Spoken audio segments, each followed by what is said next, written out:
উল্লেখ করেছে বেসিকলি যে বারবার ফিনল্যান্ডের নাম উঠে আসছে কেন, কেন তারা সুখী। তো প্রথম যে কারণটি সে আইডেন্টিফাই করেছে সেটা হচ্ছে তাদের হেলদি লাইফস্টাইল। তারা হেলদি লাইফস্টাইলে অভ্যস্ত, প্রকৃতির সাথে তাদের নিবিড় একটা সান্নিধ্য আছে এবং সেই সাথে স্বাস্থ্যসম্মত তাদের কর্মজীবন। হেলদি লাইফস্টাইলের কারণে তারা হ্যাপি। তা আমি খুঁজে দেখলাম যে এখন ফিনল্যান্ডের লোকেরা হেলদি লাইফস্টাইলের কথা বলে, যেটা বিষ্ণু ইসলাম ১৫০০ বছর আগেই আমাদেরকে জানিয়ে গিয়েছে, ঠিক কিনা বলেন? আপনি যদি বিষ্ণু ইসলামের বায়োগ্রাফি একটু চেক করেন, দেখবেন যে কতটা অর্গানিক লাইফ বিষ্ণু ইসলাম লিড করেছেন। প্রকৃতির সাথে বিষ্ণু ইসলামের সম্পর্ক যে কতটা নিবিড় ছিল আপনি শুনলে অবাক হবেন। ওনার শৈশবের দিকে যদি আমরা তাকাই, আমরা দেখবো যে তিনি মক্কায় জন্মেছেন ঠিকই, কিন্তু মক্কায় বড় হননি। বড় হয়েছেন বনু সাদে।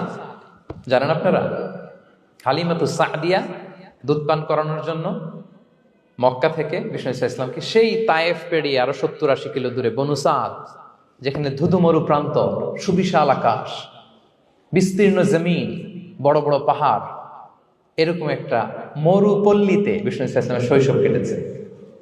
দেখেন প্রকৃতির সাথে বিষ্ণু ইসলামের জীবনের কতটা নিবিড় সান্নিধ্য ছিল, কতটা সুনিবিড় সম্পর্ক ছিল। এরপর সেখান থেকে যখন চলে আসলেন, he started his career as a shepherd, রাখাল হিসেবে ক্যারিয়ার শুরু করলেন।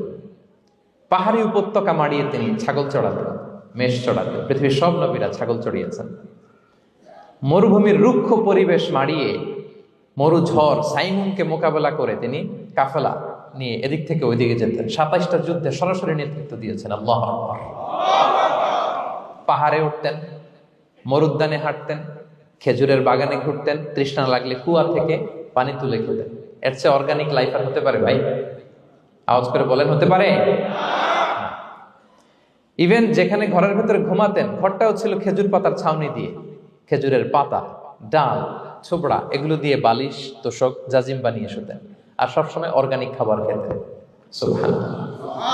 তাহলে ফিনল্যান্ডের লোকেরা সবচেয়ে বেশি সুখী তাদের হেলদি লাইফস্টাইলের কারণে, প্রকৃতির সাথে নিবিড় সম্পর্ক।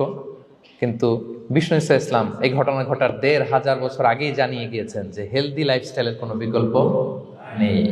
পুরো লাইফটাই ছিল ওনার হেলদি, অর্গানিক। সুবহানাল্লাহ। Jennifer Di Paula